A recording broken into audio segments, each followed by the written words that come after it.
Muito bem. Então, nós vamos ter a nossa primeira palestra com o Dr. Marco Antônio. Ele é o responsável pelo ambulatório de esclerose lateral amiotrófica aqui do setor de investigação de doenças neuromusculares da Unifesp. E ele vai falar sobre os aspectos clínicos da esclerose lateral.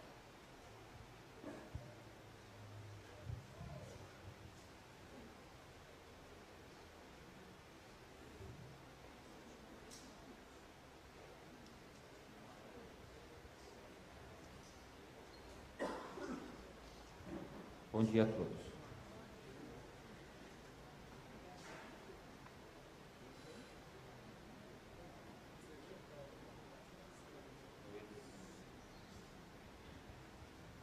É um prazer conhecer vocês, pessoas que eu já conheço aqui, muitos vieram a primeira vez aqui, pessoas que já vêm em nossas reuniões. Eu sou responsável pelo nosso ambulatório aqui da Unifesp. Tenho contato há muito tempo aqui na Brela. Me coube um tema de atualização para vocês aqui no Congresso Mundial, falar um pouco sobre a etiopatogenia, sobre a fisiopatologia da esclerose lateral amiotrófica. Isso é um tema extremamente complicado, até porque a gente não sabe ainda qual é a principal causa da esclerose lateral amiotrófica. Para vocês entenderem um pouquinho, eu costumo exemplificar isso com uma figura muito simples. Vamos pensar que a gente está colocando a mão no buraco para tentar achar a causa. Você vai tentar procurar uma bolinha de ping-pong que caiu num buraco bem fundo para tentar descobrir a causa. E você enfiando a mão nesse buraco, você tenta descobrir que tem um fundo, mas de repente você encontra um lado do buraco. De repente você tenta descobrir que tem outro lado. E aí tem outro lado. E o buraco tem outra entrada. De repente você acha uma entrada e nessa entrada tem outra entrada. Então, e aí nessa entradinha parece que dá para entrar os 5 dedos. Então, a procura de uma causa para a esclerose lateral amiotrófica, como não só a esclerose lateral amiotrófica como doença de Alzheimer, como doença de Parkinson, o encontro de uma causa, de uma etiopatogenia, nós estamos caminhando para esses lados. As ramificações vão parar, em algum momento elas vão parar, né?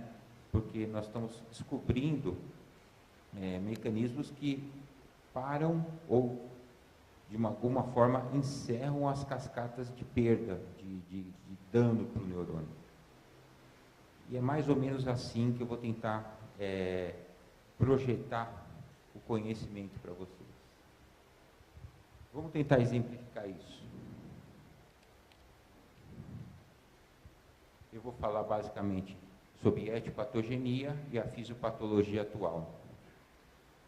Vamos tentar então uma exemplificada para vocês de uma maneira para um entendimento global da etiopatogenia das células. A célula é constituída principalmente por uma massa central, que está no meio da célula, normalmente o constituinte central da célula, que é o núcleo.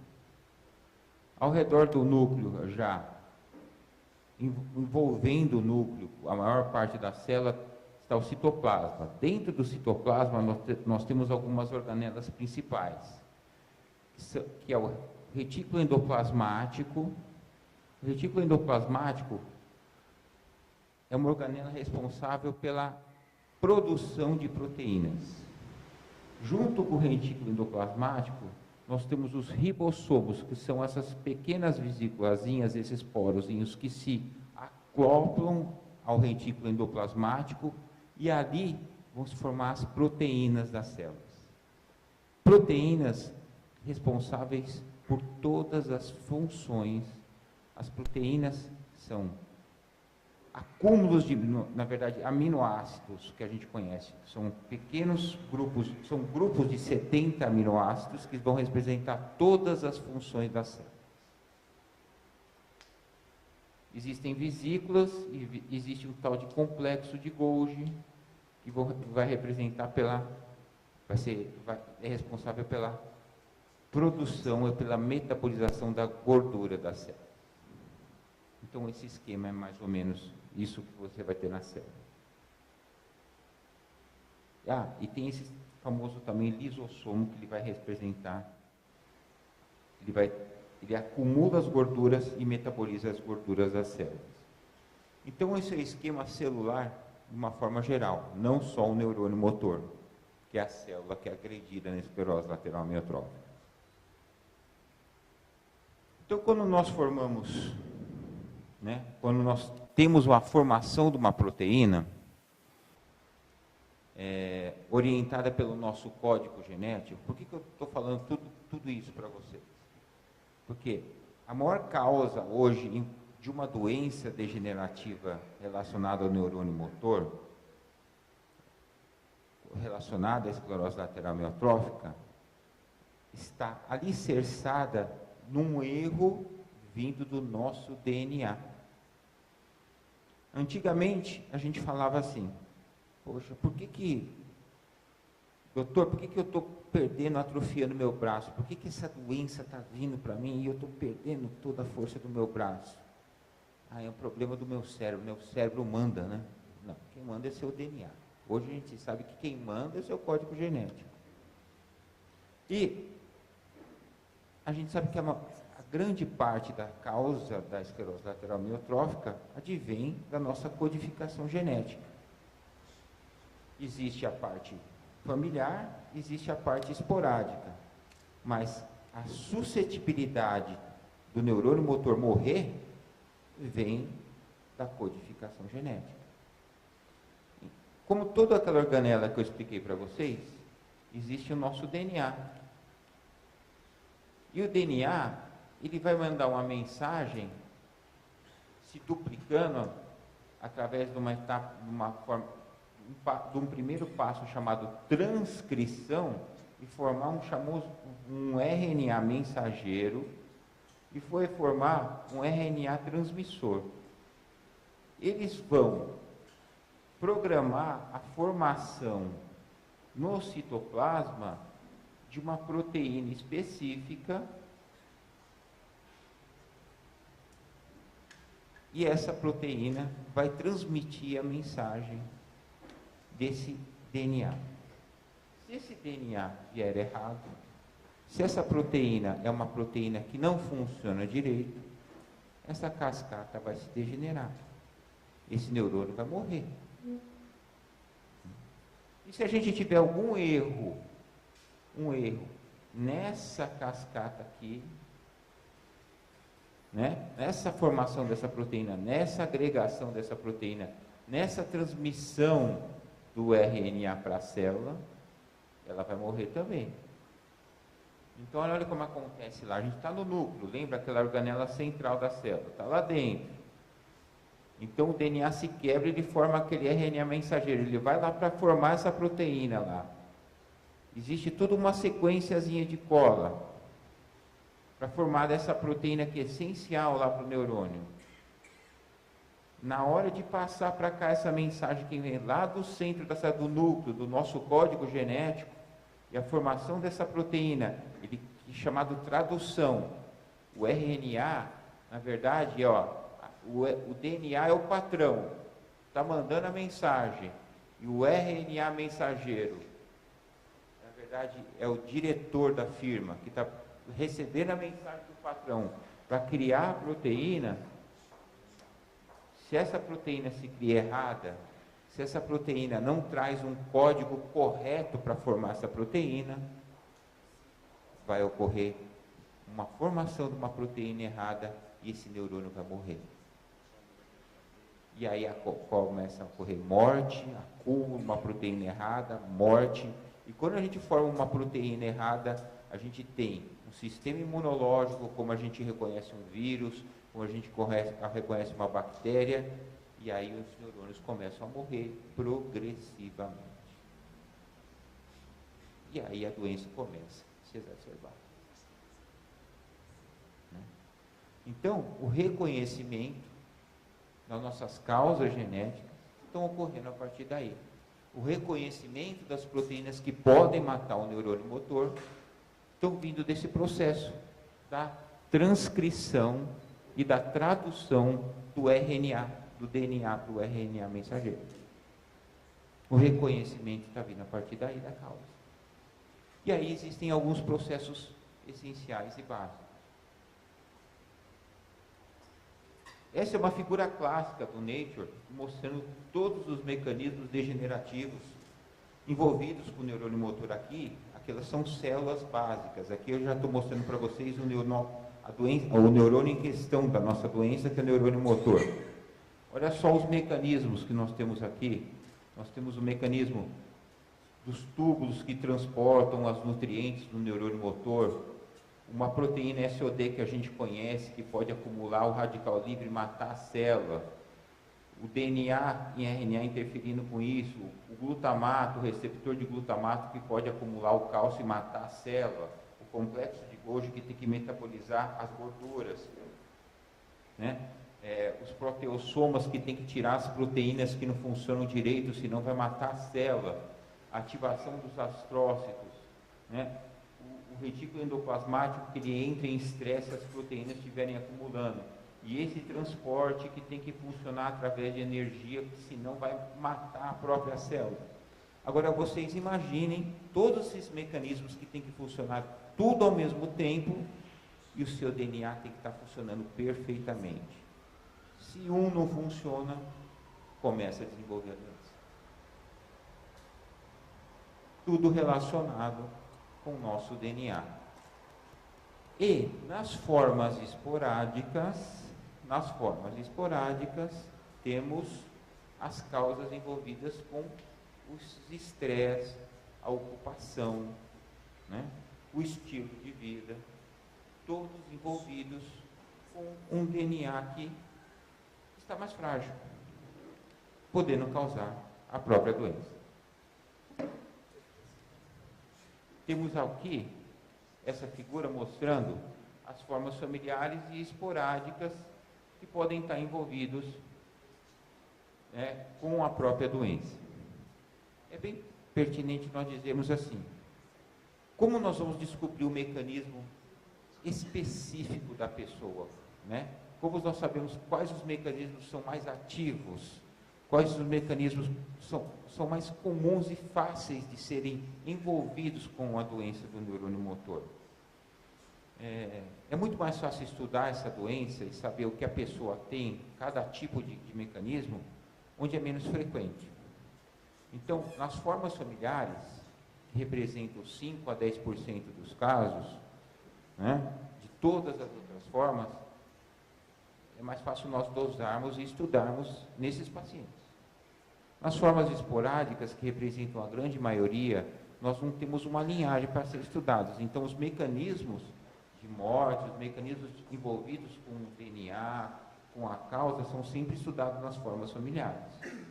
E por aí que nós vamos descobrir isso. Um exemplo para vocês.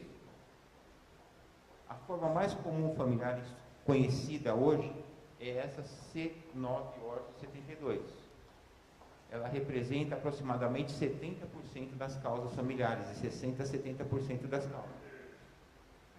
A forma FUS, TARS-DP, CSOD são formas menos representativas hoje, e outras formas, a ubiquitina Q2, a VCP, são outras formas um pouco mais frequentes com relação às outras, representam em torno de 10% dos casos. E outras formas familiares são não conhecidas. Então, o painel genético hoje, dos 10% que nós temos, tem essas formas representativas.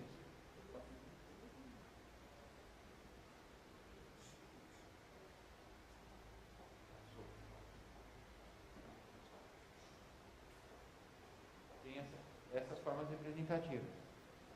Então, é importante a gente ter esse conhecimento das formas familiares e a representação da C9orf é uma representação pequena quando nós comparamos da forma esporádica.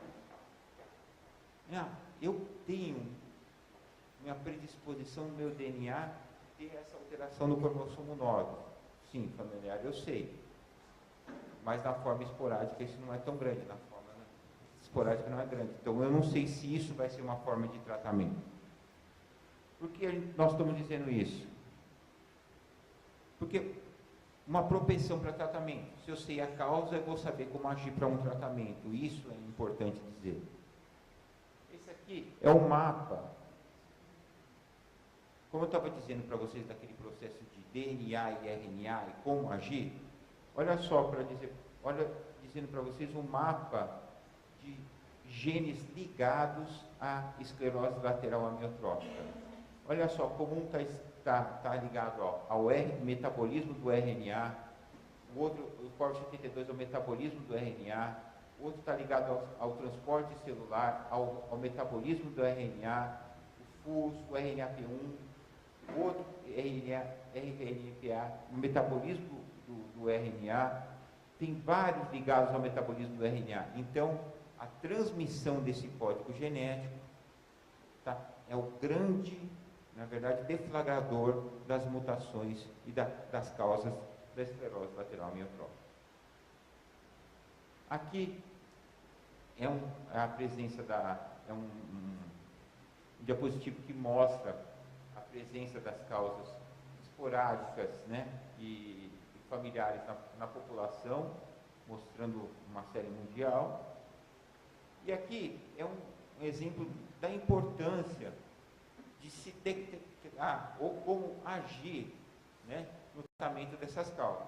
Um exemplo é que nós temos aqui aquela etapa que eu mostrei para vocês. Vocês têm uma proteína, formou um RNA, o RNA está vindo aqui.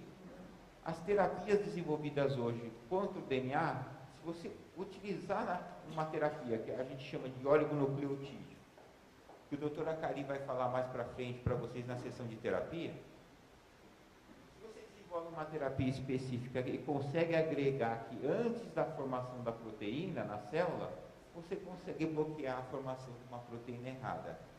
Isso é a grande avanço terapêutico que tem se desenvolvido hoje para a esclerose lateral amiotrófica. Daí a importância de se saber todo esse caminho. Essa toda introdução que eu dei para vocês é para a gente agora entrar para vocês falar de avanços específicos, né? Porque se eu não falasse tudo isso para vocês, eu ia lançar aqui para vocês uma mão de algumas coisas que iam pescar, né? E não iam saber basicamente o que a gente tem. É difícil entender tudo isso, né? É difícil entender toda essa ciência que está envolvida com a própria esclerose lateral amiotrófica. Mas, para falar para vocês que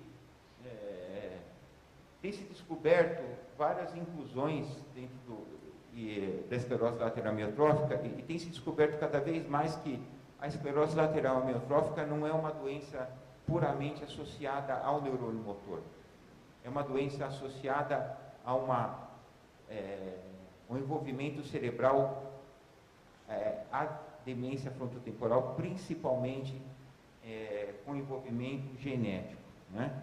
E inclusões de proteínas dentro do neurônio têm sido amplamente estudadas, principalmente relacionadas a TDP-43, a FUS e proteína tau, além da CORF72, que nós vamos falar adiante. A gente encontra a forma TDP-43 numa inclusão bastante comum na esclerose lateral amiotrófica. Aqui é um guia mostrando, né? Quando você tem a esclerose lateral amiotrófica pura, a TDP-43 é a inclusão mais frequente. Quando você tem uma inclusão, quando você tem a forma com demência frontotemporal, as inclusões são de ubiquitina, CORF72, é uma mistura, que é uma forma, é a forma relacionada à demência frontotemporal. E quando você tem uma demência frontotemporal pura, né, você vai encontrar inclusão de proteína tau, progranulina e a CHAMP e a VCP, que é uma mistura. Então existe um amplo espectro dessas proteínas caracterizando essas doenças. A TDP-43 e FUS, elas têm uma regulação ampla do DNA, né? Parece que essas proteínas, quando a gente forma essas duas proteínas, parece que essas proteínas juntas, quando você tem alteração nesse gene, você vai controlar a formação das doenças degenerativas intracelulares. porque elas são o que a gente chama de upregulated DOM.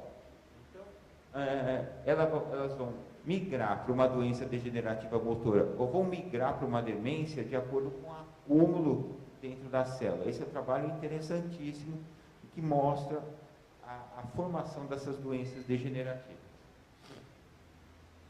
Aqui um exemplo mostrando a formação de proteínas e o avanço do RNA de acordo com o tamanho e a extensão dessas proteínas e o agregado e a formação de estresse dentro dessas proteínas, a TDP-43 e a FUS, e a extensão de uma proteína e o acúmulo intracelular. A TDP-43, o mecanismo dela é bem conhecido. O que ela faz? Ela tem uma alteração, na hora que ela vai transcrever o núcleo, aquele mecanismo que eu mostrei para vocês, na hora que ela transcreve o núcleo, né, dentro do núcleo, forma um RNA mensageiro, ela já começa a fazer uma agregação na própria transcrição do núcleo. A proteína já é uma proteína mutante, na hora que ela começa a passar para o citoplasma, ela já começa a ter um fenômeno de autoagregação.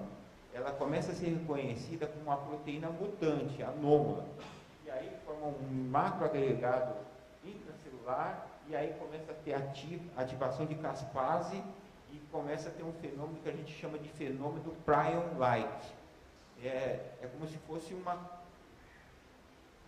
uma coisa errada que tem que ser matada pelo organismo. E aí vão ativando vários outros mecanismos, e o neurônio tem que eliminar essa proteína e ativa uma degeneração do mononeurônio. Ia provocar a doença. Aqui, esse slide é bem ilustrativo, mostrando o que acontece. Então, até a TDP lá no núcleo, ou a FUS-TLS, que são outra mutação, elas começam a passar para o citoplasma, formam uma proteína que é mostrada como uma proteína antiagregante anômala, uma proteína que agrega, na verdade, os agregados que são considerados anômalos ao organismo, ativando as proteínas que têm que matar esses agregados, e aí vão formando grânulos tóxicos que chamam mais agregados, mais substâncias que têm que matar o neurônio. Isso vai formando um enovelado que é altamente tóxico e lesivo para a morte celular. Isso vai ampliando e o neurônio vai sendo morto. E isso vai passando de célula para célula. E o neurônio motor vai acabando se degenerar.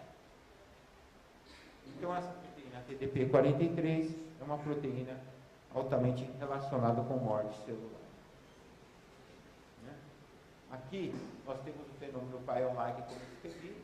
Isso está relacionado à ligação da TDP com o zinco.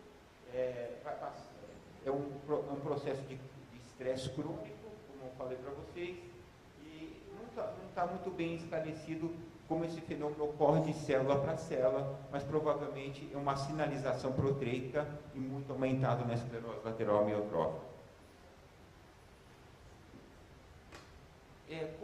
Existe também mecanismos protetores dentro da célula, né? Se tudo isso começaria e de repente teria que parar, né? A célula provavelmente começaria a matar essas proteínas que estão dentro da célula, o neurônio motor poderia parar e acabar esse processo. Mas o neurônio, a célula é muito esperta. Existem mecanismos dentro da célula que podem, de repente, tem uma proteína que está acumulando ali dentro, por que eu não tiro essa proteína daqui, jogo ela para fora e acaba o meu processo, e aí eu vou ficar bem, meu neurônio vai ficar bom, né? A célula tem esse mecanismo. Esse mecanismo a gente chama de autofagia. Né? O que é isso? Sobrou uma proteína lá dentro, ela pega, absorve e joga essa proteína fora.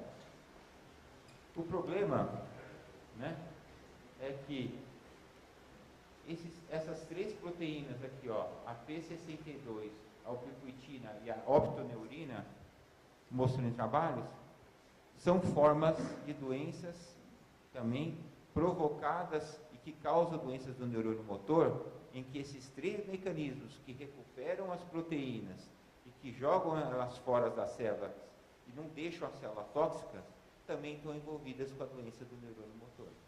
Então o neurônio motor perde a regulação da autofagia, que é deixar a célula sem estresse. Mantém essas proteínas dentro das células. Né? Aqui é um trabalho de 2011, que tiveram aí 2 trabalhos já realçados nesse congresso, que são grânulos P62 positivos, que não tem TDP-43, que é essa proteína grave, mas inclusões intracelulares. Quer dizer o quê? Você não precisa ter a TDP-43, mas se você perder a autorregulação da autofagia intracelular, você vai acabar desenvolvendo a doença e provocando morte. Morte com acúmulo de agregados intracelulares e provocando a doença também. Aqui é um exemplo de agregados de TDP-43 em uma doença chamada doença de Alexander. E em agregado de TDP-43 em astrócito, mostrando que a TDP-43 mata até o sistema, provoca uma hiperagregação em até sistemas imunológicos e controle astroglial.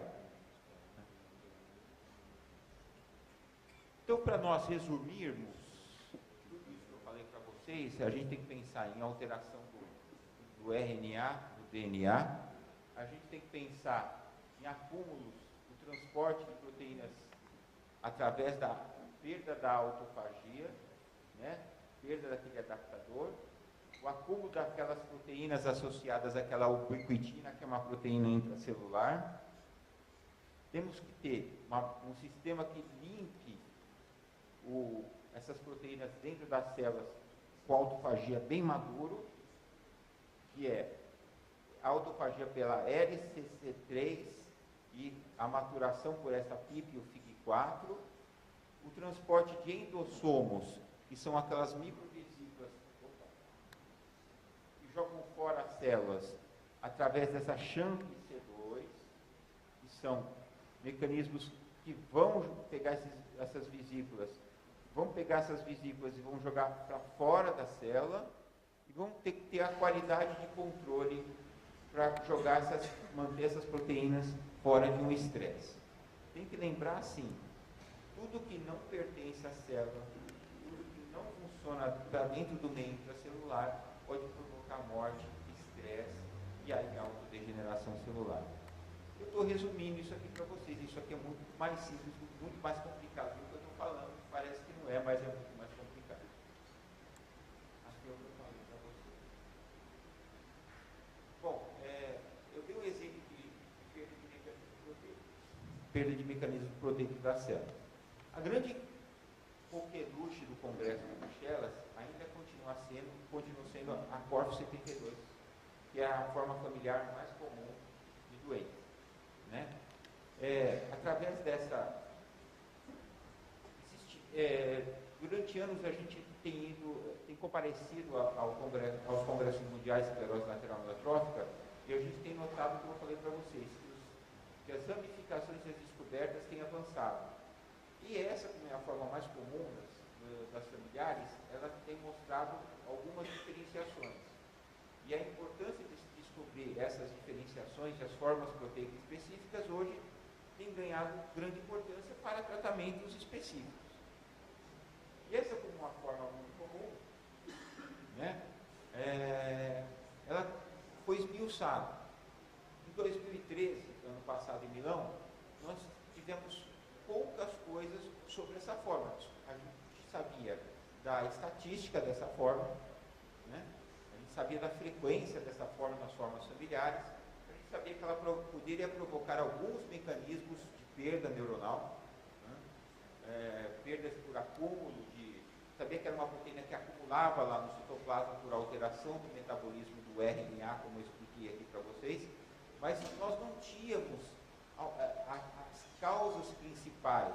Nós sabíamos que existiam alguns mecanismos específicos. Na evolução de um ano, tudo se abriu, porque os mecanismos todos foram estudados. E essa é a evolução da ciência. A ciência evolui dessa forma. O que nós temos dessa evolução?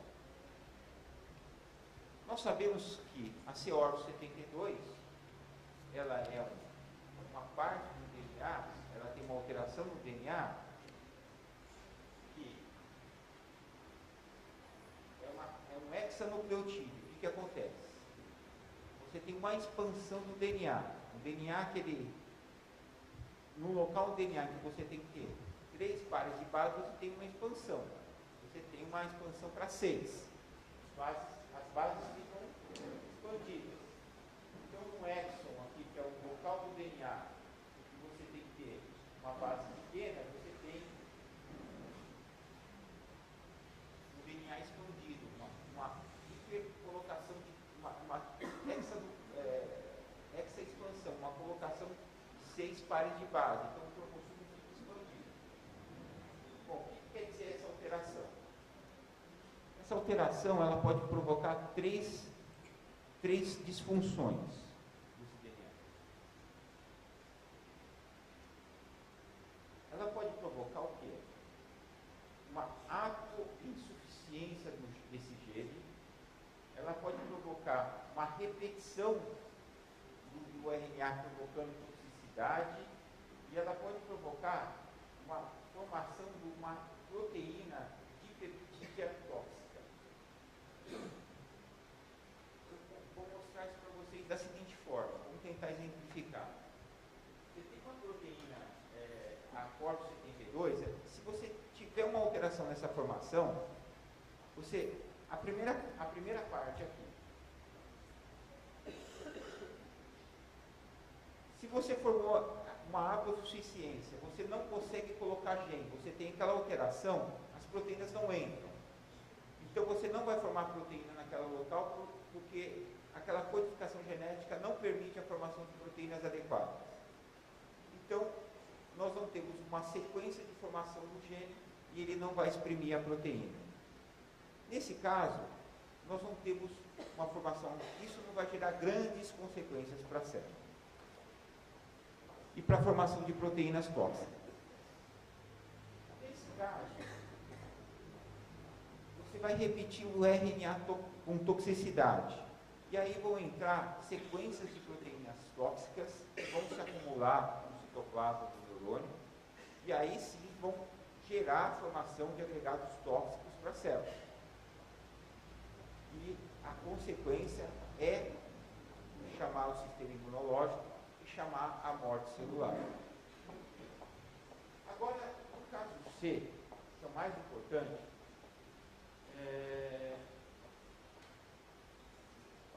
nós temos uma repetição dessas partes de base, a formação de proteínas tóxicas que não são habituais. São proteínas, por ser uma expansão diferente, são chamadas proteínas tóxicas de conformações diferentes, por ser uma mutação diferente. Então vão ser proteínas que começam a ter uma constituição totalmente diferente da habitual. E essas proteínas são tão tóxicas que acabam se acumulando e provocando uma autoagregação acima do normal. Daí a diferença de formação. Nós podemos ter 3 mecanismos diferentes com uma mutação só, provocando a autodegeneração devido à expansão do mecanismo. Né? Esses dipeptídeos tóxicos, no caso desse mecanismo C, você tem 3 níveis de formação, formando esse agregado. São insolúveis, vou pensar pensando nesse bloco aqui. Esses agregados são insolúveis, nós chamamos esses agregados insolúveis de C9-Han. Tá? Por que C9-Han? Por que eu estou falando tudo isso para vocês? Eu vou dizer. C9-Han, neuropatia. Né? Na neuropatologia. Qual que é a importância desse C9-Han? Eu mostrei anteriormente para vocês esse C9-Han e o C9-orf é uma doença relacionada com demência frontotemporal e a forma mais comum de doença familiar. Esses agregados são tóxicos. Esse C9-Han, ele é um anticorpo que você consegue jogar nesses agregados das células dessas pessoas, e ele cora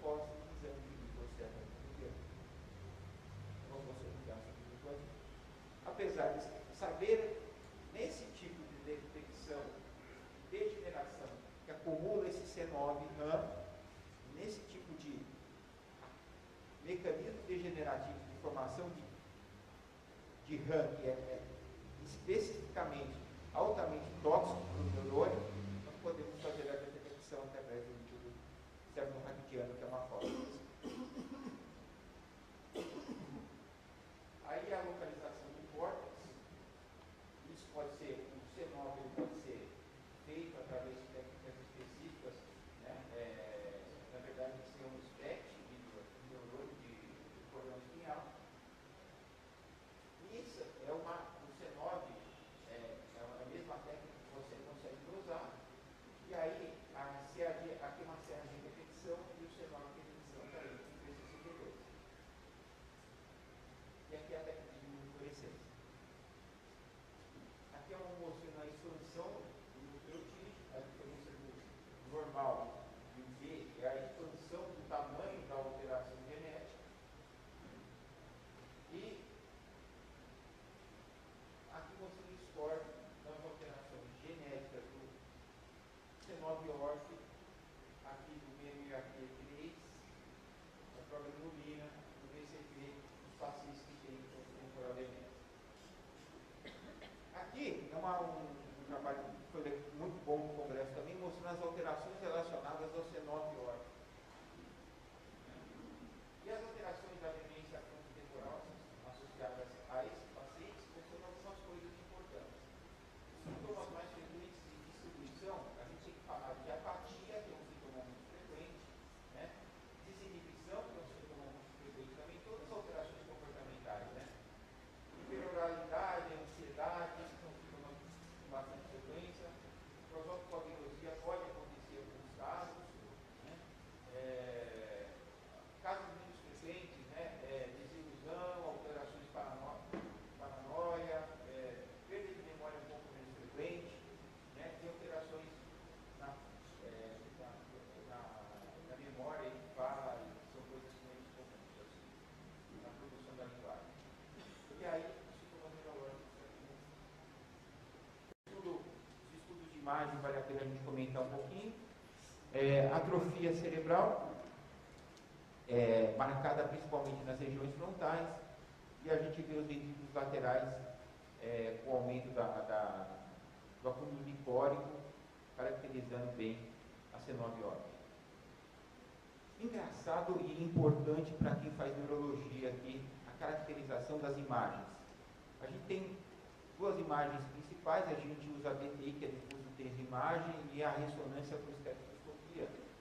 E nós sempre procuramos a região frontal, mas o que caracteriza a C9-ORF, né, principalmente o RAM, o C9, o que caracteriza a P62, é alteração cerebelar.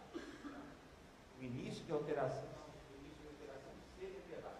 A cápsula interna é alteração cerebelar. A marcação da alteração cerebelar. Essas formas genéticas não caracterizam muito a marcação frontal.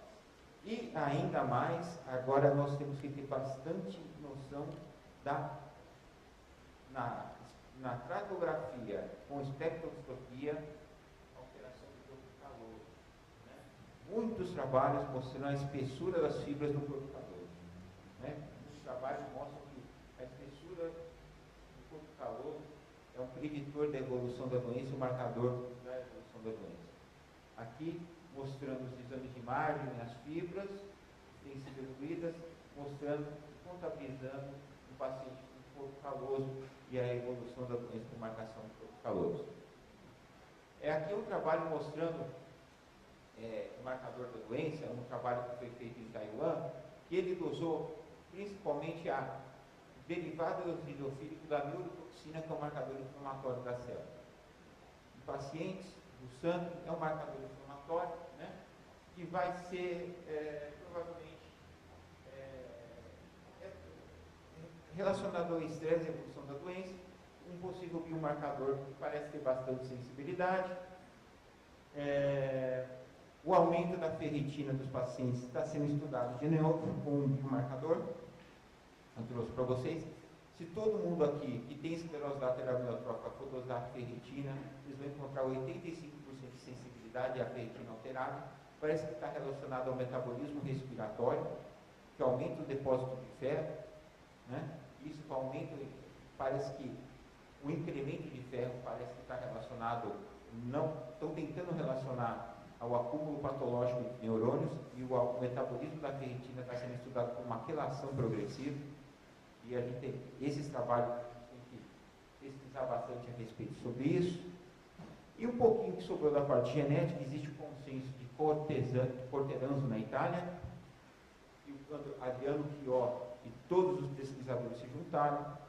É um grupo grande, feito por neurologistas europeus e americanos, consenso de geneticistas, consenso de familiares e cuidadores, que se reuniram na Europa no ano passado, sobre o que se fazer com a genética na esclerose lateral amiotrófica, né? E o que se faz, e o que solicitar, né? E o que é importante para todos.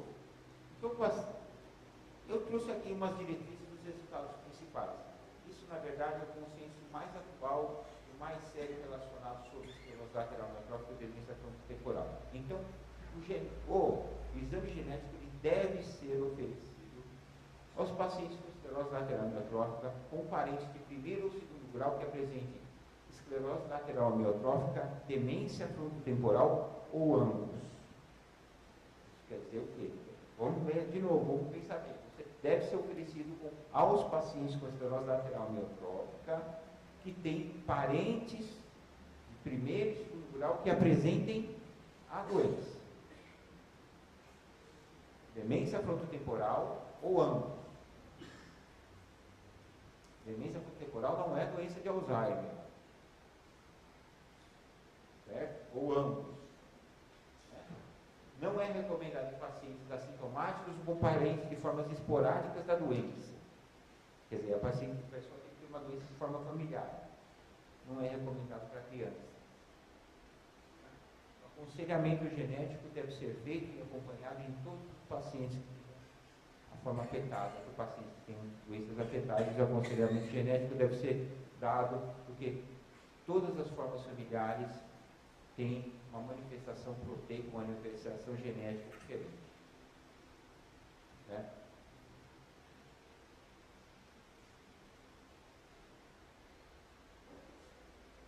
Eu tentei resumir, gente. É isso. Feliz Natal.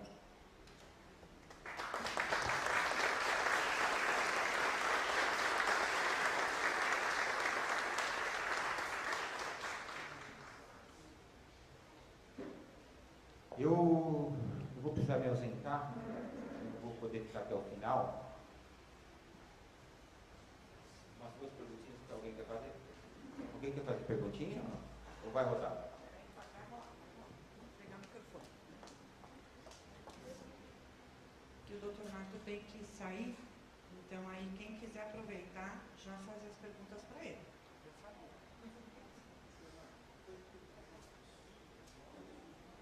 Peraí, fala no microfone.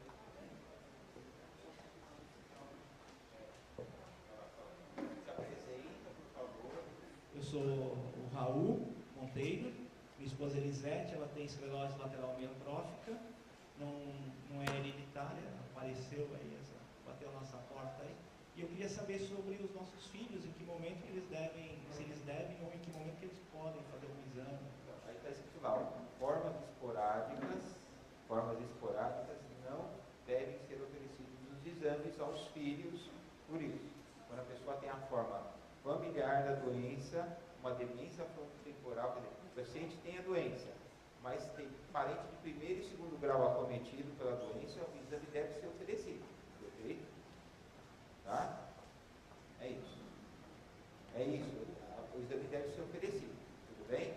Então o paciente tem a doença, meu filho, vou fazer uma... Não.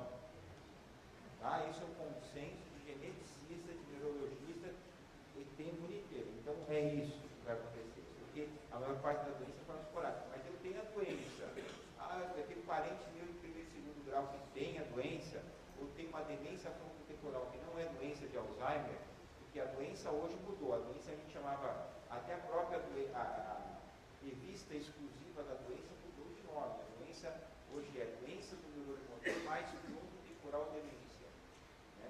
Então, isso deve ser investigado.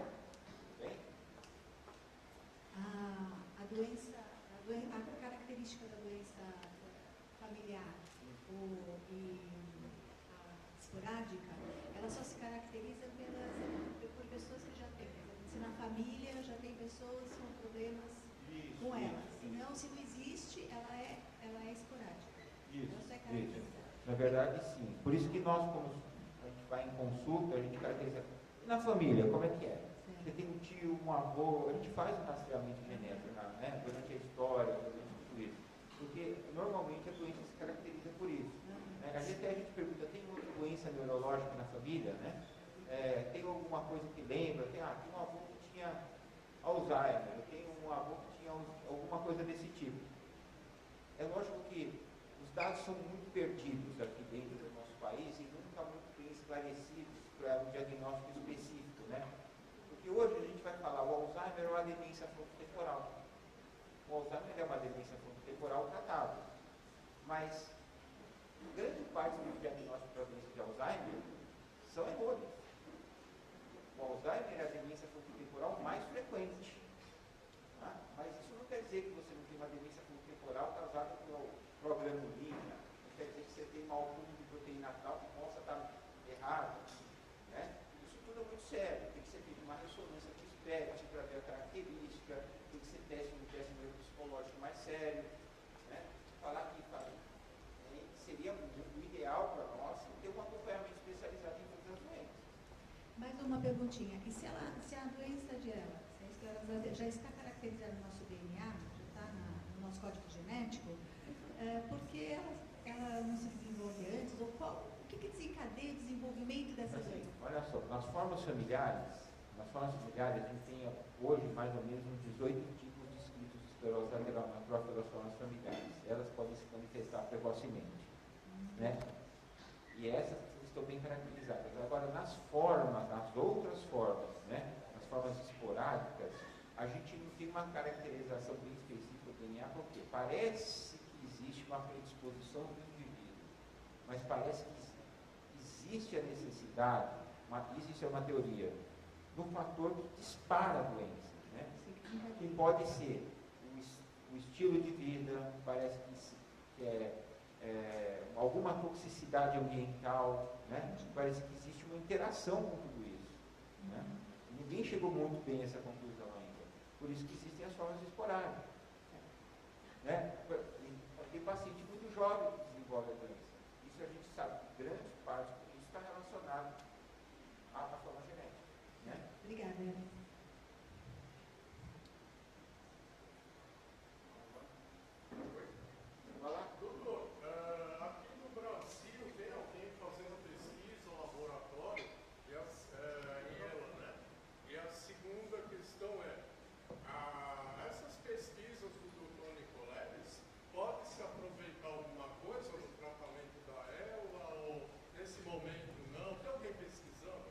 Não, eu acho que pesquisa tem várias pessoas que acham que o genoma humano faz pesquisa com relação a isso, o Fleury está fazendo pesquisa com relação a isso.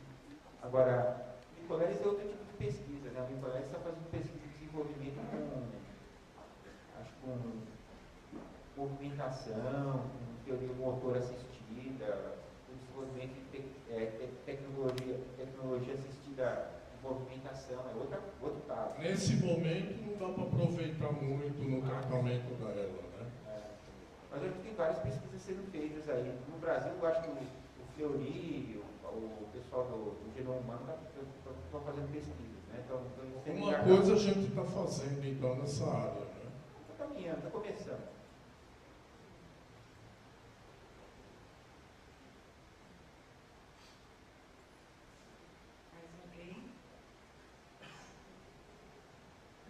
Agora eu não volto mais.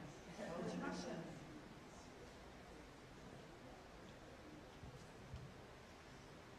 Bem?